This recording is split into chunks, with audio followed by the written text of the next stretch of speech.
for GlobalPort. Itong second quarter ating bubuksan natin sa atin ng Cobra Energy Drink. May laban ka!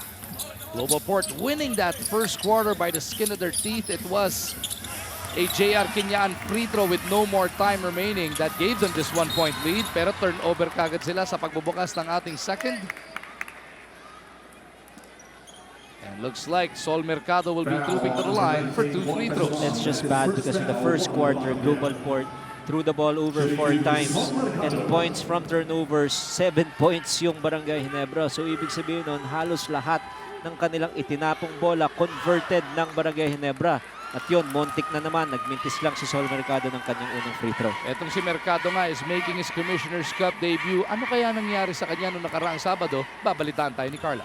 Yes, Sol Mercado is back after missing Ginebra's last game due to tight muscles and a hurting knee. Pero sabi naman ng coaching staff, it's nothing serious. Dapat nga maglalaro siya noong last game. Pero sabi ni Coach Tim Kuhn, magpahinga na muna siya. Pero ngayon, he is back at 100% and is ready to help the team. Mag-win, Coach Ryan? So very important yon dahil kasama talaga sa rotation itong si Mercado, especially guys coming off the bench.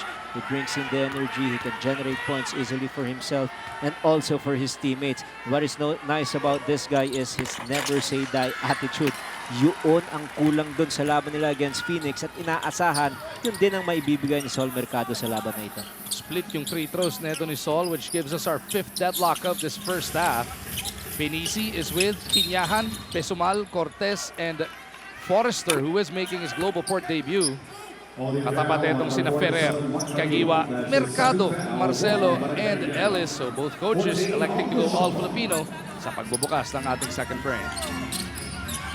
Forrester swings it around. Pesumal, dumaan sa piknik Ginyahan. Pesumal on the baseline, naipit, lalabas muna kay Cortez. Back to Pesumal, nalibre sa kanto ng Bagya. Pesumal makes a pay! Atin sa atin niya ng Oppo F3 Plus dual selfie camera. This guy can really shoot from the outside. If he gets into a good rhythm, pumasok yung kanyang mga unang tira, tumataas yung kanyang kumpiyansa. So this is really good news for GlobalPort. Kaya naman hinanap talaga siya ni Cortez matapos siyang maipit sa baseline. And he knew exactly where to go, that small opening. Tapos may traveling pa sa kabilang dulo. So playing better defense here at the start of the second quarter. Itong GlobalPort. They were able to force that turnover. Pinisi with the leather. Pupunta kay Cortez. Pesumal pops out on the right side once again. Kagiwa giving chase.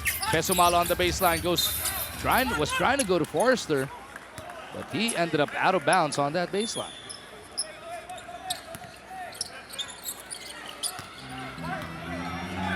(27-24), GlobalPort by 3. Ellis may tanga ng bola. Ferrer pops out, top of the key. Nagpakawala ng tres si Kevin. Ferrer buries that long bomb. Atin pa rin sa atin ang Oppo F3 Plus dual selfie camera. They only scored 1 point against Phoenix. 0 out of 5 from the field, 0 out of 4 from the 3-point range. And good for his confidence, he made his first 3-pointer. Babawi si Kulkat. Nakuha naman yung shooter's bounce. You're gonna take it, maski awa yun. It counts for 3 points just the same. 30-27, GlobalPort's lead is back to 3. Ellis from the elbow. Cortez with a rebound. Locates Forrester on the run. Forrester entry pass to Kinyahan. Inabot ng foul. At least they're getting a little mileage there from Kinyahan, who's trying to post up majority of the points ng GlobalPort in the first quarter. Halos sa perimeter players nang galing eh. So, tingnan natin kung makakashoot sila. Yun, nakapasok ng first free throw si JR. Sean Williams babalik na sa 5 para dito sa GlobalPort as we get this report from Carla. The teammates of Sean Williams describe him as a very shy and quiet guy. As a matter of fact, pagdating niya kanina dito, dumaan lang siya sa dugout sandali. Pero dumiretso siya sa may court to watch the first game. At siya rin ang huling pumasok sa dugout. At sabi ni Coach Franz Pumarin, doon niya kailangan mag-step up bilang isang team leader. Kung hindi man vocally, then at least by delivering dominant performances para ma-energize ang kanyang koponan. Balik sa inyo. Hinahanapan na nga ni Coach Franz. Ano na? Kung ayaw mong maging vocal leader nga, at least by example, yung pagiging dominante, that first quarter was forgettable. He's got to make up for it here in the second. Oh, definitely. As we take a look first at this cool play brought to us by Hitachi. World Class Innovations, one name in air conditioning, Hitachi. From a defensive standpoint, there is no way that Pesumal can stop Sol Mercado, especially on penetration. So what he needs to do is just stop Sol Mercado and hope that there will be a second guy defender who can challenge the layup of Sol. Both of those things hindi available. Ooh! Forrester was looking to take it against 3 guys in white. Nilamon siya ng depensa doon. Japet Aguilar back on the floor. Pinalitan si Mark Agiwa. Adds a bit more ceiling para sa Barangay Ginebra. Williams backing up on Japet. Turnaround jumper. Williams overcooks it. Dire-diretso sa kamay ni Sol. Mercado exploding to the cup. Leaves it off for Brownlee. Matalas nga lang yung tira. Cortez. Hindi na nabalik si Terence, ano? Mula nung pinalitan siya ni Gulkat kaninang first quarter. As Kinyahan lights it up. And this will force Coach Tim into yet another timeout. J.R. Kinyan has 8 points off the bench. Napaka-importante nun dahil in the first 2 games na nilaro nitong GlobalPort, they were outscored by their opponents coming off the bench. So good production here for JR. Natanong pa ng officials kung buo ba o 30 yung hinihiling na timeout. Full timeout na yan para sa ina.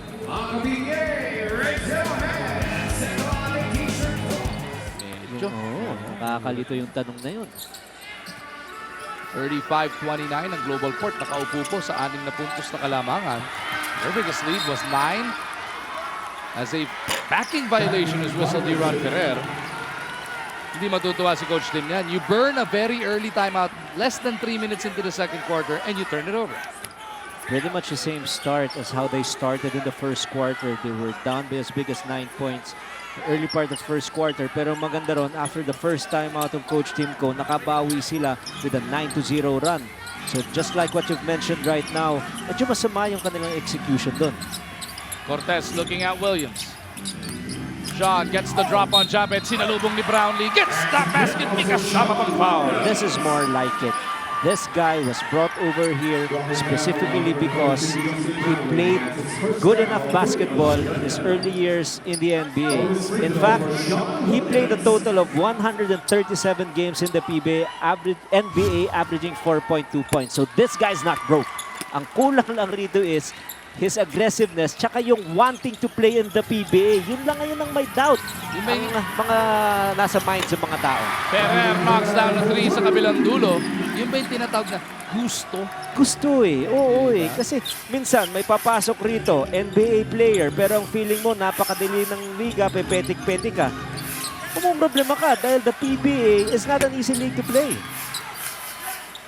38-32. GlobalPort's lead is at 6. Cortez was trying to go for that takeaway. Naubusan lang na espasyo doon sa sideline.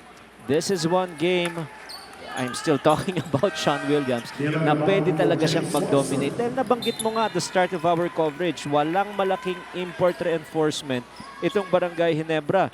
And the defender is Japet Aguilar, meaning mas malakas ka rito pagdating sa poste. So pwede ka talagang mamuhunan ika nga kung ikaw si Sean Williams. Oh! Japet Aguilar though, trying to show what he's got up his sleeve. Beautiful pass issue there, and Barangay Ginebra is within 4. So wala akong sinabi sa athleticism ni Japet ha. Ang sinabi ko yung depensa niya on a single coverage. Pagdating sa ganun highlight reels, ibigay mo na kay Japet yan. Yeah, tsaka yun nga, no? Alam naman natin si Japet, kahit ng Philippine Cup, ang nagiging problema, foul trouble. Pagka import pa katapat mo, baka mas problema pa. Pero so far, ito si Japet Aguilar, wala pang foul dito at meron ng 6 points. Maganda yung pag-nurse niya ng kanyang fouls here in this ball game. So he's outplaying Sean Williams. Yes, hindi rin kasi umaatake itong si Sean Williams. So there's no reason to foul. Speaking of attacking, Stanley Pringle is feeling it in this first half. He's got 13 points. Just a fantastic player itong si Pringle. He can just hit you at any area here in the basketball court. Ngayon, nakakaya siya sa tres. Japet again with a rim raptor of a cleaner. 8 points in the game para dito kay Aguilar. Williams, paano kaya babawi? Iaabot muna kay Dylan. Babu lights it up. So 2 3-pointers now for Dylan Ababu. A total of 6 points for him. So GlobalPort, yes, they're allowing a lot of highlight reels from Barangay Ginebra, but the important thing for them is they're scoring on the offensive end. 8 points ang kanilang kalamangan at this point. Chapin wanted another spectacular putback there. Pringle, hesitation drive. Dalawa sumagupa, iikot muna nila bola. Dylan ulit! Ababu hooks up the three!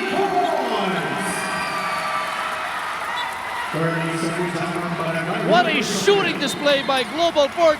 Partida pa yan. Kanina pa nakaupo yung Terence Romeo. Tama yung nabanggit mo dahil ang ganda ng nilalaro, especially this 5 playing at the start of the second quarter here for Coach Franz Pumarin. What about Dylan Ababu? I always felt like what he needs is an opportunity to play because he's got the skill set, he's got the shooting range, and right now, wearing this jersey, nagpapakita siya na he still deserves to be a part of the PBA. 9 points in the game so far para kay Dylan Ababu. 3 of 4 shooting from that 3-point line, and he has powered this 8-1 run para sa Batang Pierre.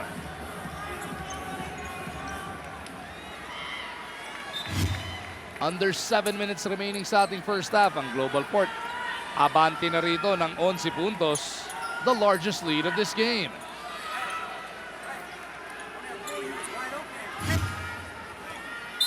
Take another look at the other triple from Dylan from earlier on. He's hitting from all angles here, Coach RG. At least on the offensive end, making the right passes. Itong si Sean Williams, he was actually the one who made that assist doon kay Dylan Ababu dun sa last 2 3-pointers ni Dylan. He's also the one who committed that last personal foul. Pero yun yung sinasabi natin, of course, sa mindset ni Coach Franz Pumarin. What he needs is a solid operator inside. And the reason for that is he's got a lot of shooters who can complement the game of Sean Williams. The biggest thing right now is they have to establish their inside game. Otherwise, magra-rush out lang yung mga shooters sa outside para madepensahan yung 3-point shooters. Brownlee for 3. That entire starting unit of Barangay Ginebra is back on the floor. Pringle off the hesitation once again. Up, up, and out. Williams will secure that board. Ababu ulit. This time around, ayaw na siyang pasilipin ni Brownlee. Pupunta siya kay Williams. Brownlee recovers right in time to slap it away. 5.5 seconds on the shot clock.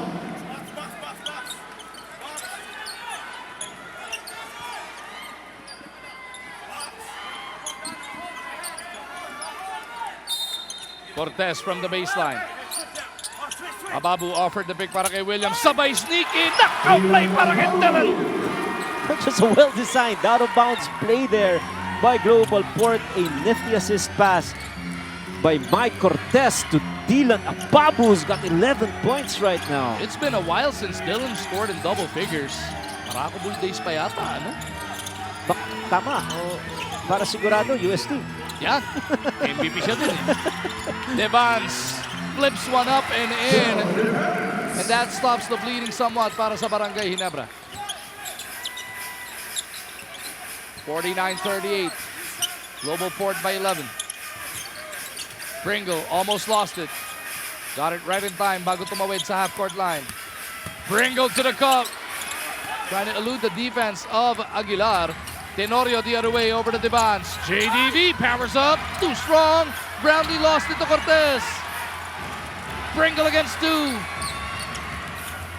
Pupunta kay Mike. 3-pointer on the way. Hindi umubra.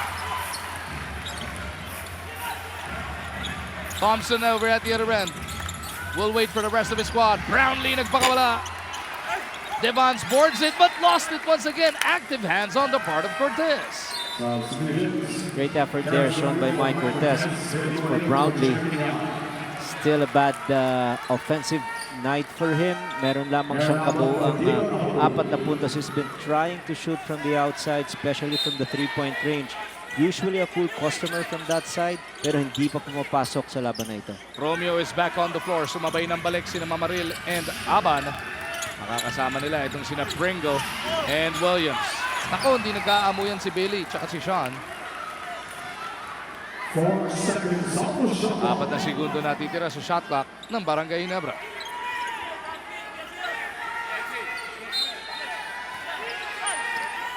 Thompson looking for the open man, goes to Brownlee, catch and shoot. Justin too strong on that one. Sakto, 4 at kalahati natitira sa ating first half. Williams underneath, lalagay na lang sa ring yun. He's gonna be unstoppable when he gets that ball underneath the basket. All he needs to do is just position himself inside because maliit ang defenders ditong Barangay Ginebra. They have a very small import and if he just establishes that game inside, lalabas din ang laro, tunay na laro nitong GlobalPort. Thompson on the attack, took the contact, 3-point play opportunity coming up.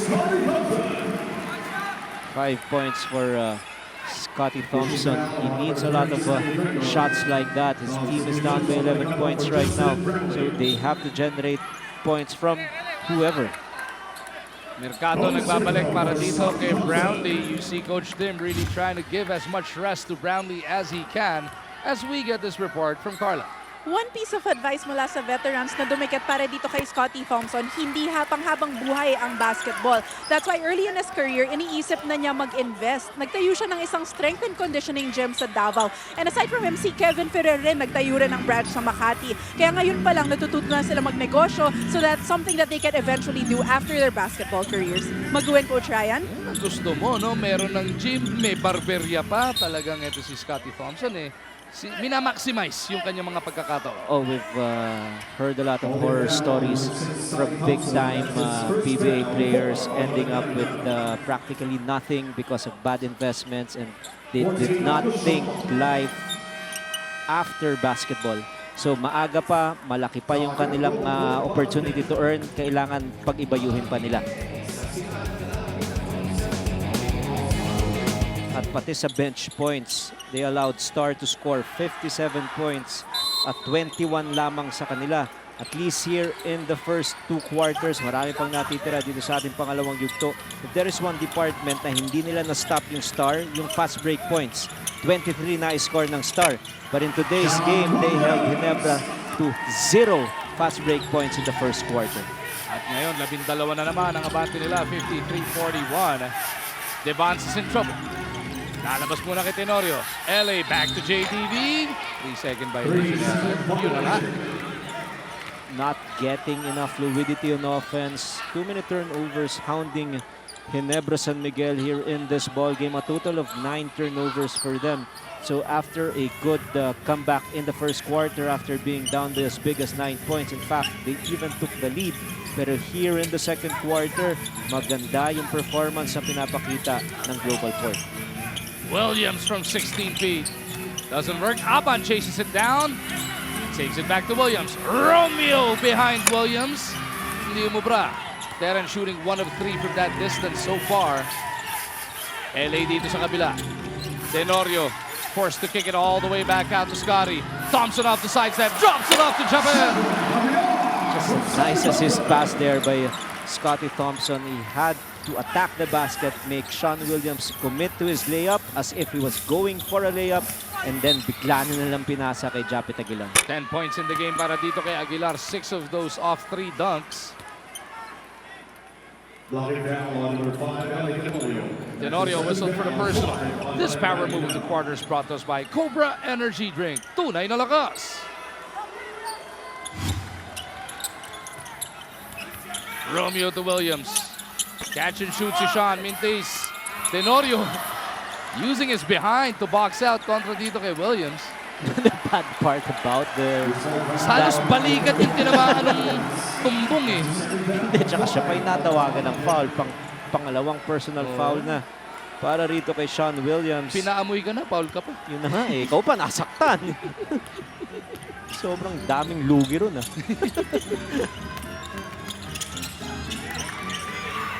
Devance flips one up and in.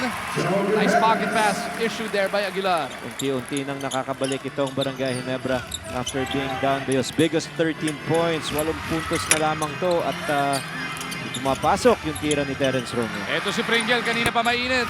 Mukhang nanlamig ng bagya. Pero third serving na para sa Batang Pierre.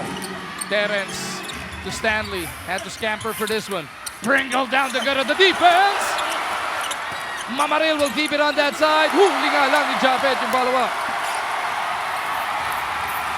Tenorio on the run, 3-on-2. LA puts one up. The floater is good.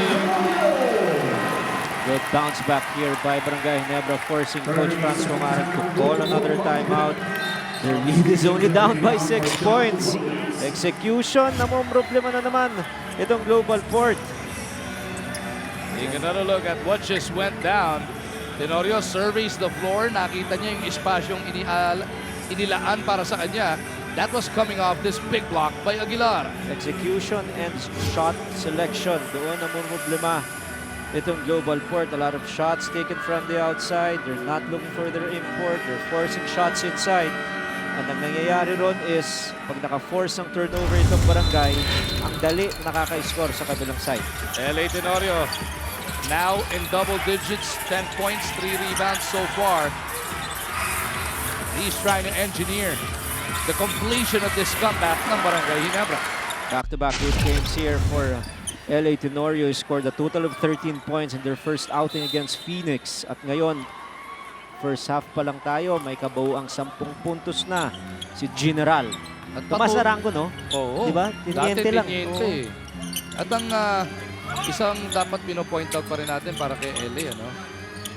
Ito ang taong may longest active streak of consecutive PBA games. Siya yung modern day Iron Man. Tama yan. Ang all-time pa rin si Cap Alvin, binali niya yung kay Dante Gonzalez. Yes. Pero yung active streak ng mga active player, si LA Tenorio yan, as Scotty Thompson pulls Ginebra to within 4. Now this is about pride for GlobalPort. They're also playing with an all-Filipino lineup. At sinusubukan nilang ma-match itong energy na pinapakita ng Barangay here in the last few minutes of the second quarter. Romeo out to Pringle. 2 feeds Aba. Nice fly by 3. Aaron misses though. Kinyahan underneath. Will shoot to the line. A little more aggressiveness shown there by the post players of GlobalPort. Of course, minsan magtatanong ka bakit nag-all-Filipino to. Brownlee is not playing well. Bakit hindi binabat ni Coach Franz itong kanyang import na si Sean Williams? Ganun din.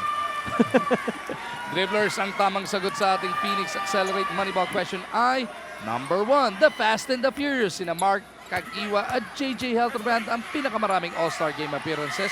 Tig-7 na bago ngayong Abril. Kami pa yung dalawa doon sa bench ng Barangay Ginebra. Oh my. GlobalPort's lead is back to 6. LA with an opening. LA Tenorio has definitely taken over in the second quarter. Total 12 points for him, almost matching his 13-point performance in their first game. At ang maganda rito is all-Filipino itong Barangay Ginebra. Yung local crew ni Coach Tim Cone, yun na nagpapakitang gilas. Romeo surveys, gets it to Billy. The sweeping layup, Mintes, tapikan ng bola, napunta kay Pringle. Kinyahan, making that handoff. Now we'll give it back up, papunta dito kay Romeo. 5 segundo na lang natitira sa shot clock ng GlobalPort. Romeo's got to make something happen. Pull up three-pointer, Romeo delivers! Now, even if he missed like 4 consecutive shots, expect him to launch it if he feels it. Oh! JDB with what looks like a buzzer beater to end the second quarter. That was off one leg, Coach RG. Medyo nagulat tayo ron. Tignan natin. Look good. Naku, Ay. hawak pa. Tignan natin. Inabot. Look good live action, pero dun sa anggulong yun. Makikita natin pagka na-freeze mo kung hawak pa ba pag ilaw ng pula dun sa backcourt. Yes, yung anggulong yun. Hawak pa ba? Parang. Pero this is a better angle. Tignan natin ulit. Kitang-kita pa yung paghawak ng bola ni JDV, pero Referee's really trying to make sure of this one. It's gonna be a big one for Barangay Ginebra if it counts. Ito, tignan natin ha. Ayun, point 1, point 0. Nako, Hawak pa. mukhang hawak pa, no? Yan, Yan, ang Diyan mo magandang titignan, ginawa niya. No? Ganda ng 2.0. angulo natin yan. Huling-huli. Napakahusay ni na Direk Arvin Singkoliagas at ang lahat ng nasa loob ng ating Puliba. Congratulations. Sina Boss Rami ba Kuha to? nyo yan. Ayan, that was the Sina- right call to make. Thank you, Ruel. Thank you, Rami. Ang ganda ng anggulong na i-replay natin doon. 58-51 is the score at the half ang GlobalPort. 7 puntos ang maibabaong kalamangan. Standby lang kayo live dito sa TV5 Sports 5 Center is coming up with Miss Salina Dagdag.